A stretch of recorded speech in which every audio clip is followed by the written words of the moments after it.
Então, mais uma vez, boa noite a todos. Lembrando que hoje, como última quinta do mês, né, nós temos sempre as atividades extras. Hoje, os convidados, né, os palestrantes que vêm de fora. E nós temos o grande prazer em receber nosso irmão, estudioso da doutrina espírita, Fernando Pimentel, mais uma vez aqui. Seja bem-vindo. Valeu. Então, que possamos aproveitar aquilo que ele preparou, como sempre, trazendo uma abordagem bastante, vamos dizer, aprofundada, fácil compreensão para cada um de nós. Então, seja uma noite de muita luz, que Jesus te abençoe mais uma vez, seus mentores, e que cada um de nós possa também sair daqui levando o melhor dessa noite de hoje. Que assim seja. Assim seja.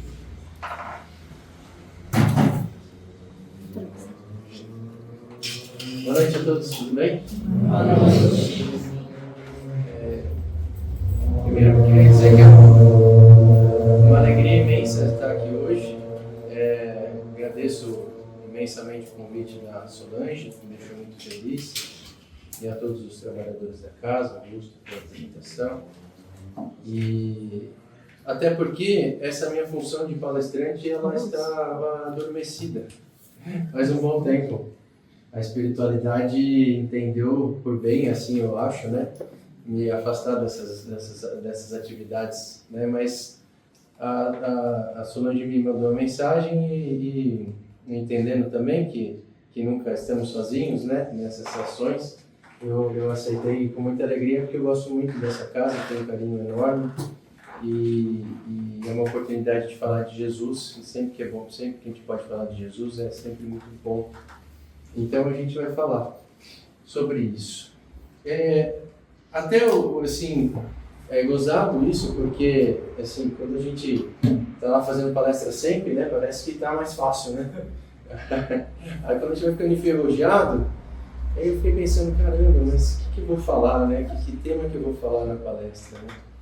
E eu comecei a pensar, poxa, apesar de não estar na palestra, eu estou, lógico, muito atuante no trabalho, junto à espiritualidade, todo esse tempo. E nesse trabalho a gente acaba atendendo muita gente, conversando com muita gente. Então, com vocês aqui para ver palestras, mas também às vezes passam por um acolhimento fraterno, alguma coisa assim, ou mesmo por questões de saúde. E aí eu comecei a pensar nisso tudo, né? O que mais aparece, o que mais me chama a atenção. E realmente, assim, não chega um tema específico que as pessoas trazem, mas sim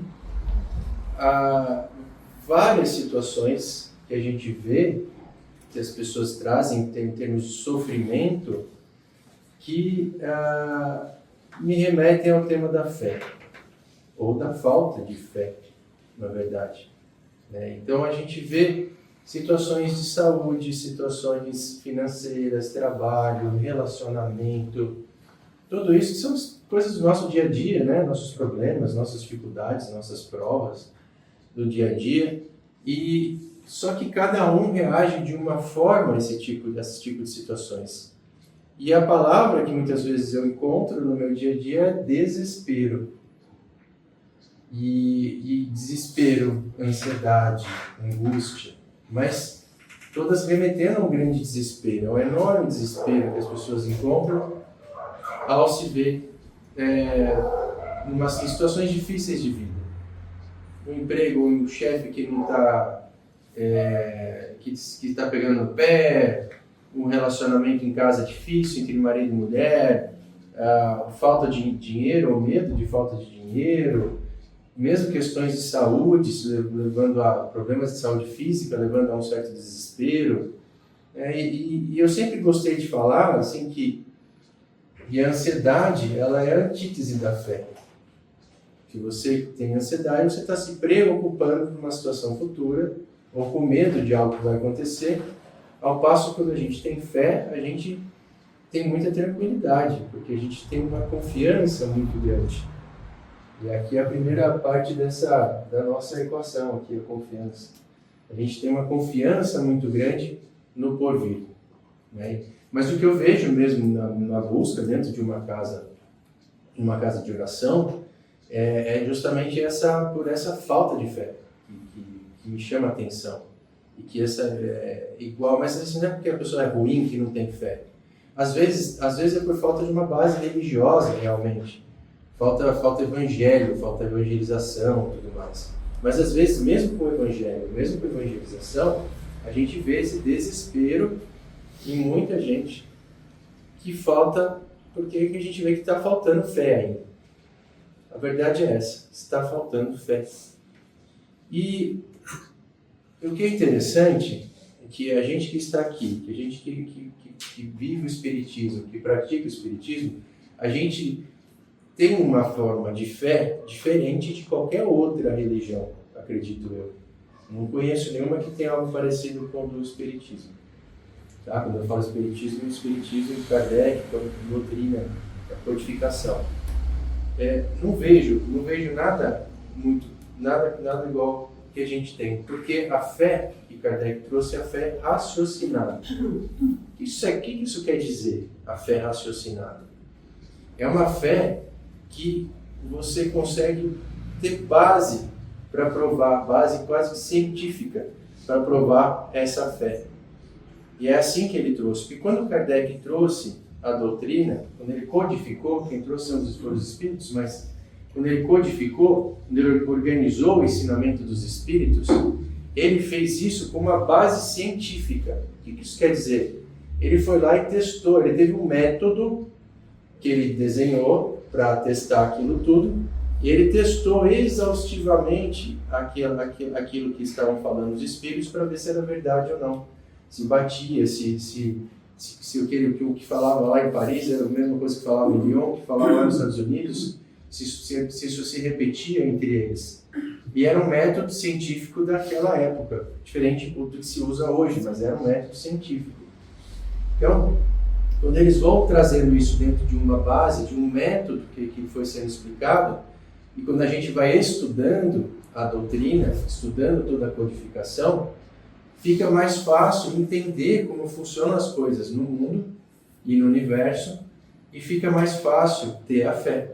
Essa é a fé raciocinada que ele traz, tá? De uma forma, lógico, bastante simplificada.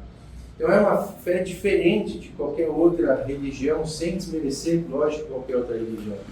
O que eu estou querendo dizer é que nós, que somos espíritas, nós temos uma base maior para acreditar. E aqui é um outro ponto, né?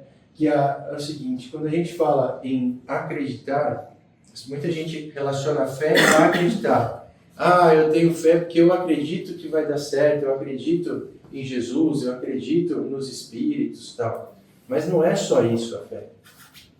A fé é confiar. E ganhar essa confiança com o conhecimento da doutrina espírita fica muito mais fácil. Porque nos é explicado como chegar a esses raciocínios que levam a essa fé. Mas a gente ainda não confia completamente. Tem uma cena, agora todo mundo deve conhecer o Chosen, que estava passando que está na Netflix, né, a série. E é muito legal, eu gostei muito. Mas teve uma outra série antes do Chosen, que chama Maria Madalena, acho que é Maria de Magdala, não sei qual das coisas. Acho que é Maria Madalena. Madalena mesmo, né? E também eu achei um retrato muito bonito do Evangelho nessa série. Muito bonito mesmo. Mas eu não tenho uma memória muito boa, mas se eu falar quais cenas você lembra, eu lembro de uma cena, especificamente. Que Jesus, ali, aquele personagem representando Jesus, ele pega um pedaço de madeira e ele fica ali está com Maria, e ele, no momento que ele está muito triste pela falta de fé das pessoas, dos seus próprios discípulos, naquele momento, e ele conversando com Maria, ele fala assim, mas eu queria muito que as pessoas acreditassem, confiassem, ele usa até a palavra confiar, eu queria que eles confiassem, do mesmo jeito que eu soltar esse pedaço de madeira, ele vai cair no chão, que as pessoas confiassem na minha palavra. Mas as pessoas não confiam na minha palavra. E até hoje a gente falha em confiar na palavra de Jesus. Até hoje a gente falha. E a gente precisa mudar isso. Porque essa confiança vai ser um antídoto para essa ansiedade.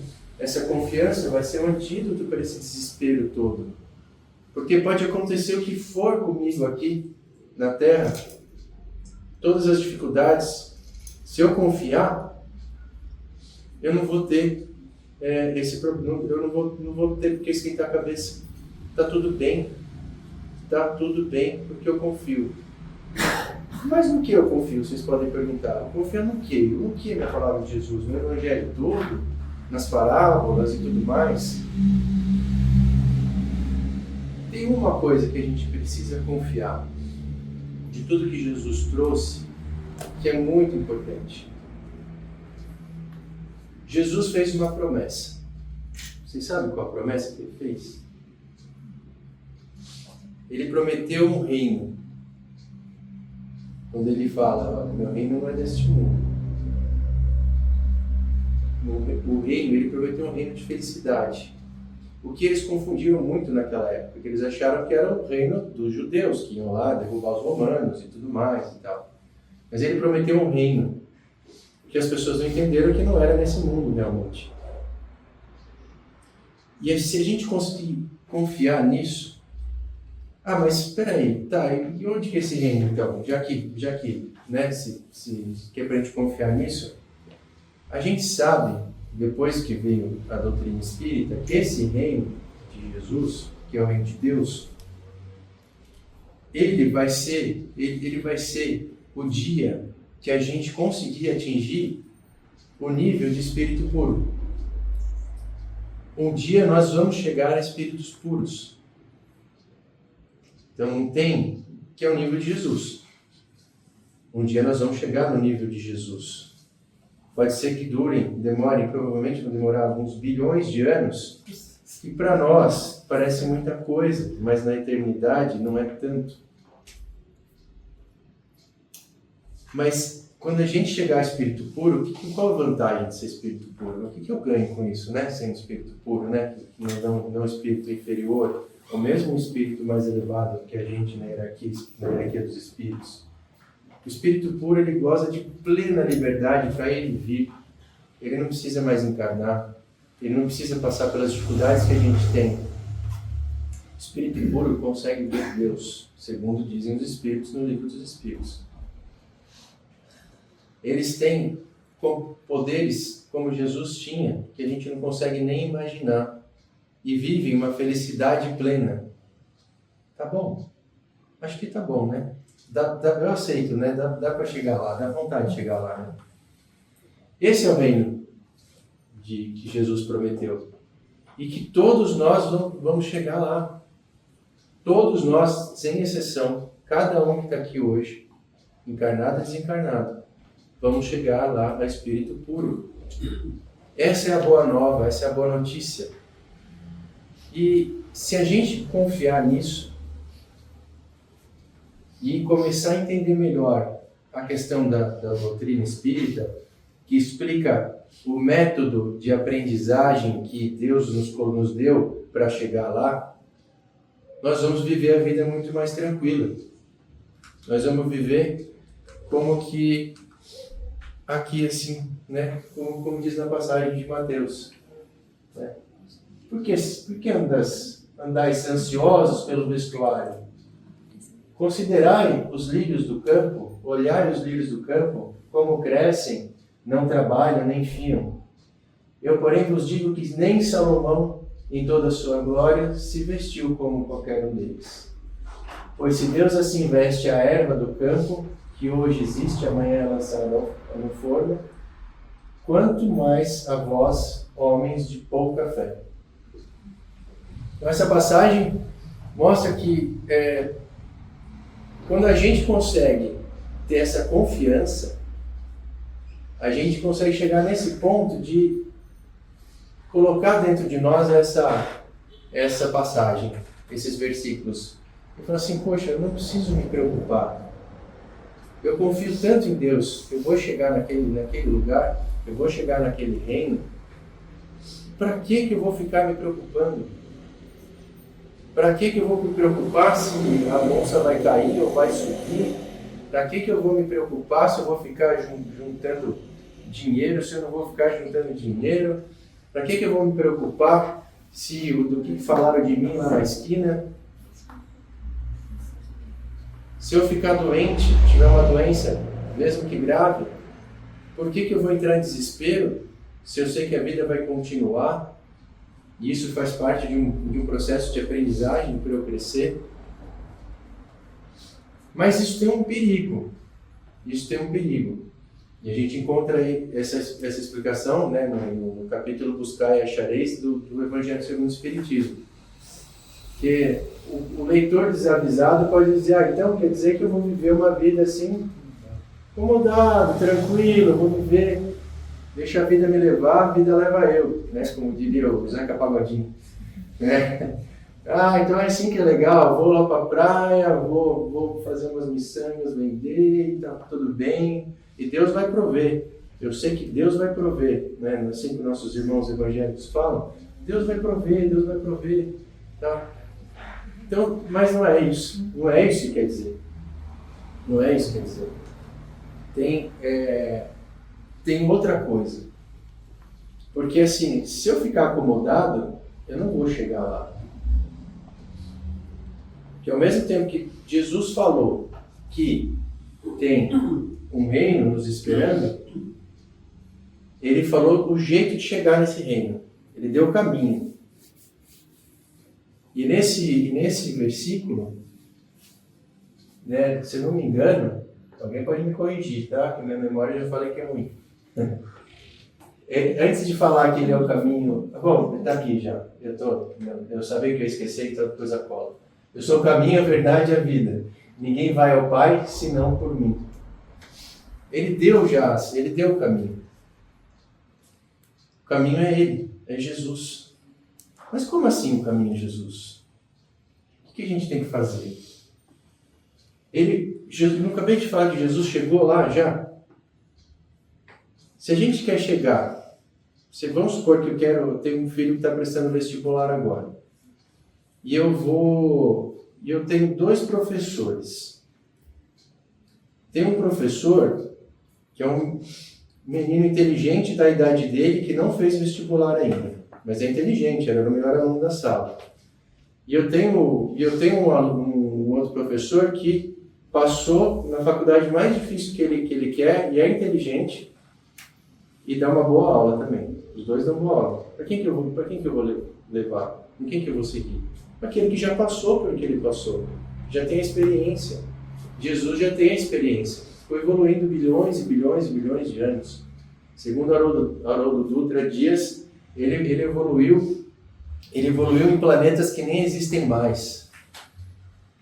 Enquanto a gente está na posição que a gente está agora, né? Que já foram, os planetas já acabaram, já foram desfeitos, já virou fluido cósmico universal de volta e estão por aí.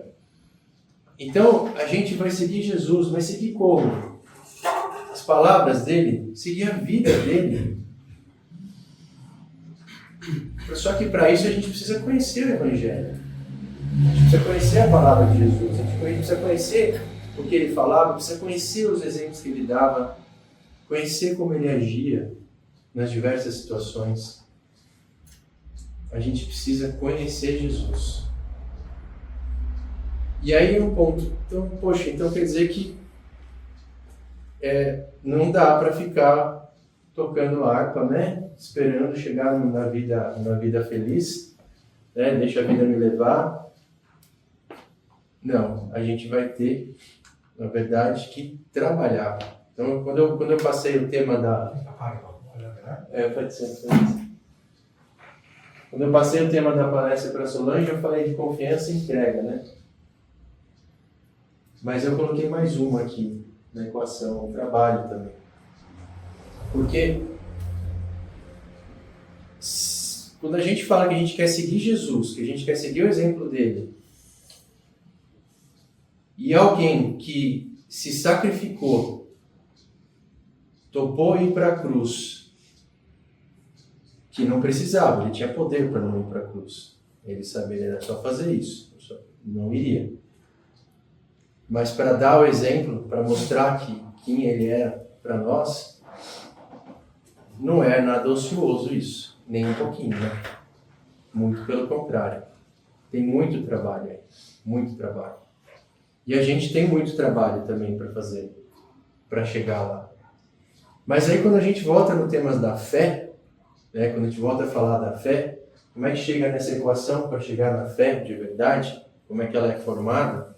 A gente falou que precisa ter confiança. Poxa, então eu acredito, eu confio que eu tenho um futuro maravilhoso reservado para mim. E para cada um de nós, para cada uma das pessoas que estão aqui.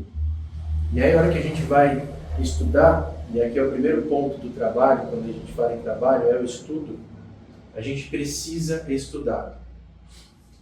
Gente, eu imagino que tem muita gente que estuda muito o Evangelho aqui, estuda Espiritismo, mas a gente sabe que na correria do dia a dia, na concorrência das redes sociais, tudo isso, a gente acaba perdendo tempo de estudo.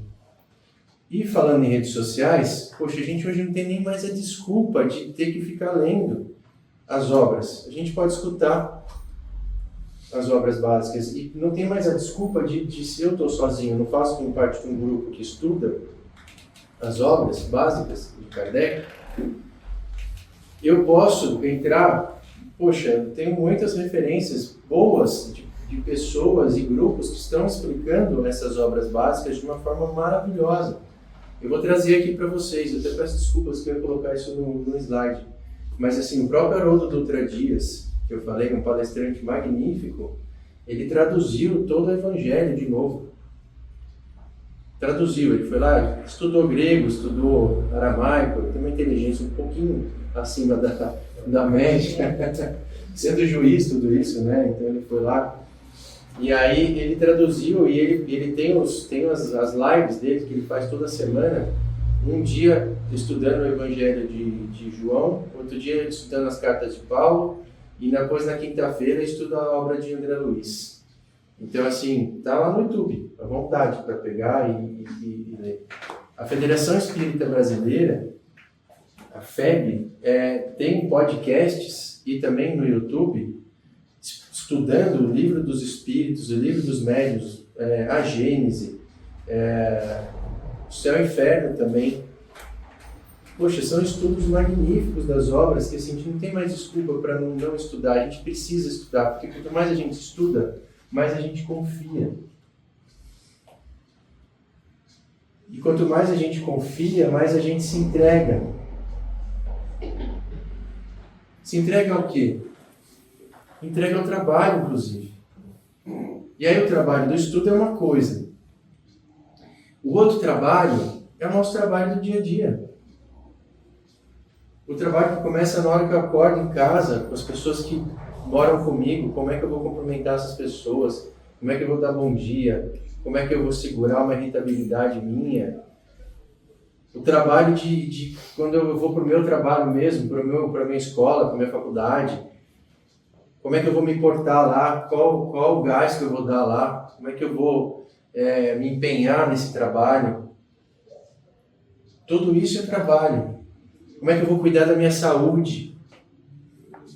Tudo isso é trabalho aqui na Terra.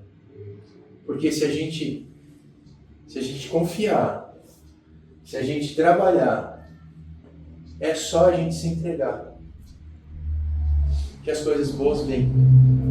Ah, então quer dizer que vai dar tudo certo? Não. As coisas boas às vezes não vão ser nesse mundo. As coisas boas às vezes vão ser passar pelas coisas duras da terra com tranquilidade, com paz, sem desespero, com muita confiança em Deus, confiança nesse reino que Jesus prometeu.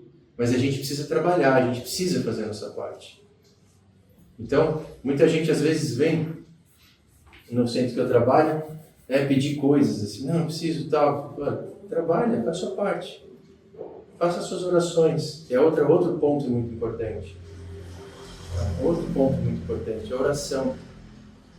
Tudo isso vai compondo essas duas palavras, essas duas letrinhas aqui.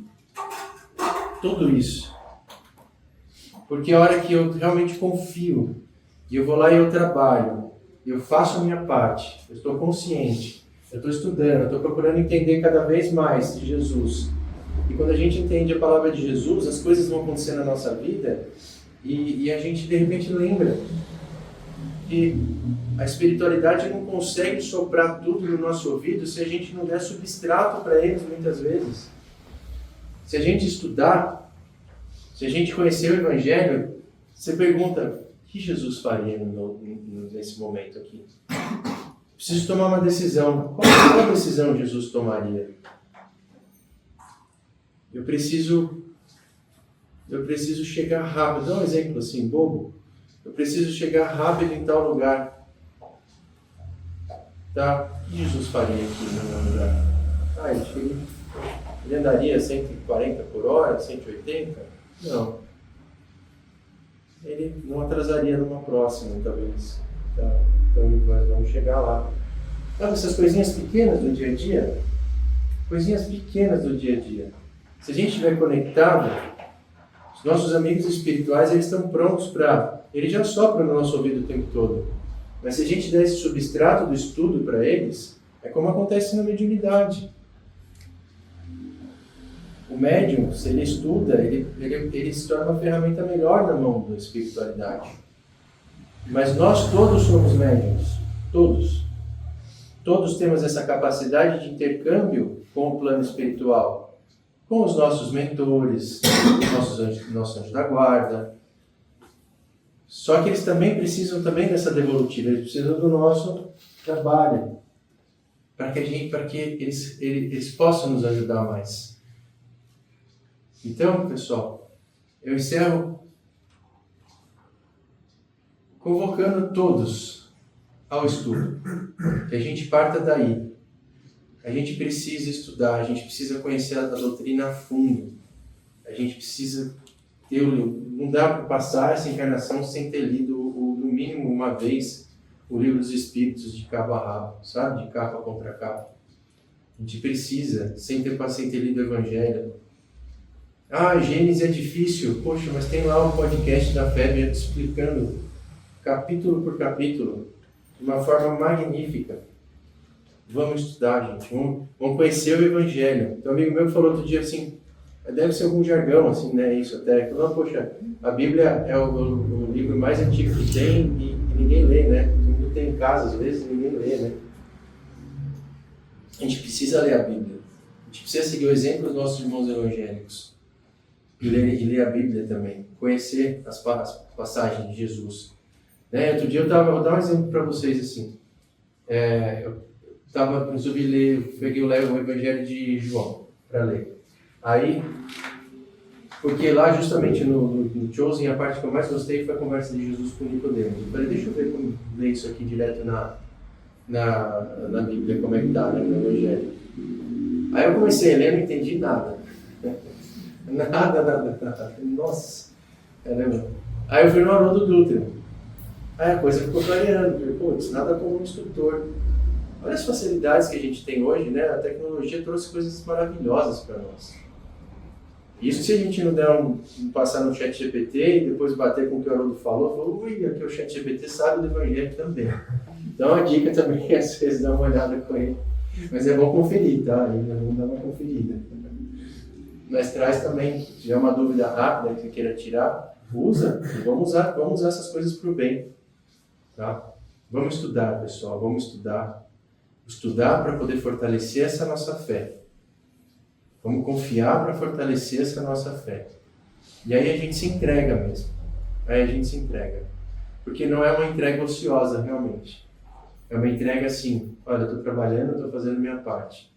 Tá? E aí vem o jugo leve que Jesus prometeu. Porque aí sim, né, vão acontecer os problemas, mas o jugo vai ser leve. Era isso. Obrigado, pessoal, por me ouvirem. Obrigado mais uma vez, Solange, por poder falar um pouquinho de Jesus e desenferrujar um pouco das palestras.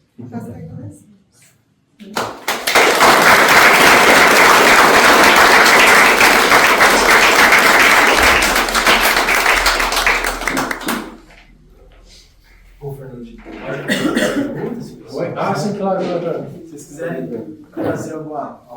questão aí, ou uma pergunta, vamos aproveitar. Certo? Tá todo mundo com Da primeira vai. E na palavra? Existe um aplicativo chamado Kardec Catcher, que ele tem todas as obras de Kardec, mais ainda as revistas espíritas. Ah, tem as revistas também. Então está disponível no Play Store, só baixar, e tem em 5 idiomas. É gratuito. Eu estudo francês. Vamos ver o francês original e ficar comparando, né? Se não tá certo. Então vamos estudar. Vamos estudar. Falta. Oi? Pra quem nunca leu, qual alguém serve pra ler? Eu sugiro o livro dos Espíritos, na hora que foi escrito mesmo. Tem um livro que é o que é o Espiritismo. Às vezes vale a pena começar por ele, que dá uma visão geral, mas o livro dos Espíritos aí. Lendo, dá pra ler, assim. Você vê.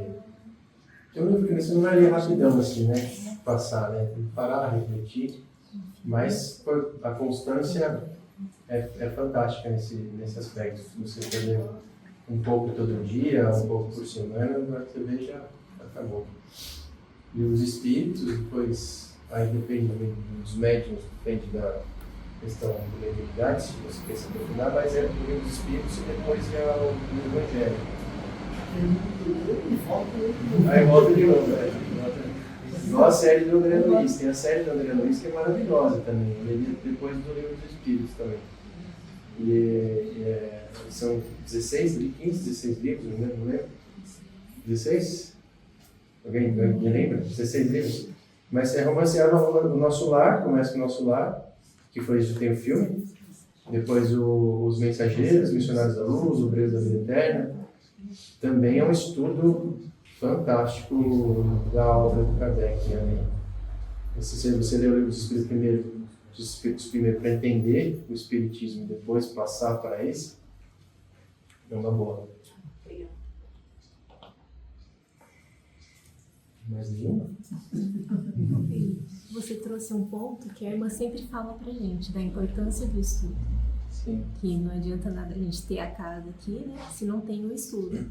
Porque você vai estar fazendo as coisas sem entender o que você está fazendo, né? Exato. Muitas vezes a gente acha que o trabalho é uma coisa mais importante, mas às vezes no estudo a gente acha uma resposta para um trabalho que a gente está fazendo e a gente ainda não enxergou. Senão eu acho que o estudo até dificulta os obsessores, né? Inclusive da casa, porque você faz tudo com embasamento teórico da codificação, você dificulta a mistificação, dificulta outros processos que podem acontecer quando a gente está tratando de mediunidade ainda, né? Principalmente nesse aspecto, né? Sim. Então, e também ajuda a pautar a nossa conduta, né? O livro dos Espíritos, ele é um livro que, assim, é uma verdadeira terapia, porque você vai se autoanalisando ali nas suas condutas, como é que eu vou agir, baseado naquilo tudo, sabe? Para mim, funciona uma verdadeira terapia, assim. Porque no próprio livro dos Espíritos, o livro dos Espíritos foi o primeiro livro, então, assim, ele trouxe, se pegar o Evangelho, o Livro dos Médiuns, a Gênese e o Céu e o Inferno, eles estão meio que todos ali condensados no Livro dos Espíritos. Aí os outros são expansões de partes, de cada parte desse livro, né? Então, você vai ver muita coisa de conduta moral, de conduta na vida, né? Quando ele entra na fase das leis morais. Então, você vai se pautar muito por aquilo ali, assim, poxa, será que eu estou fazendo, está baseado nisso, que não está? Entendeu? É muito bom. Então, uma verdadeira, porque você faz uma auto-reflexão, né? Muito bom.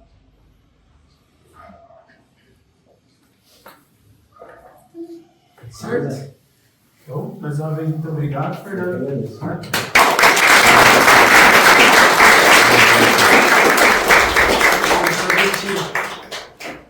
convido a todos também